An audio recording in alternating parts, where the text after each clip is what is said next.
who is President Emerson Mnangagwa as preferred successor. Panguva ino ichabhondoka.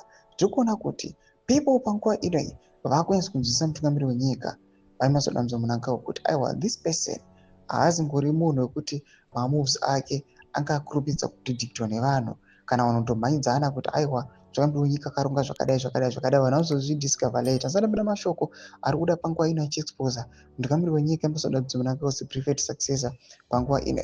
Kunoonekwa kunzi vanhu vari kumbofunga zvana kuda kuita gwire in the likes, but panguva ino ari kuuya panguva ino achiti aiwa makarasiswa ndobva subscribe like on the bell icon.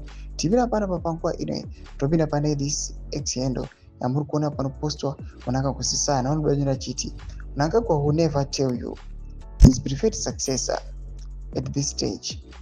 It's too late. Early. Mnangagwa is fooling the nation. He won't risk handing over stick to someone outside his family. Masisi kama war.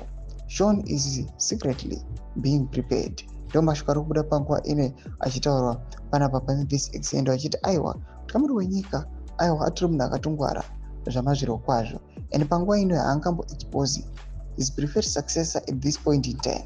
Noda kwekuti aiwa akatozoreceive resistance nemamwe maattacks necriticism yakanyanyisa, but panguva ino vachiva vachiposta our his son Sean panguva ino ari kuuya panguva ino achiti aiwa this he is President Emerson Mnangagwa as preferred successor, and panguva ino kunokonekwa kunzi the Mnangagwa family haingamboriski kuuya ichiapoinda mumwe munhu, but panguva ino vanoapoinda munhu wavanoriziva wavanotrasta and vanoziva kuti haangazomboteri matables against them.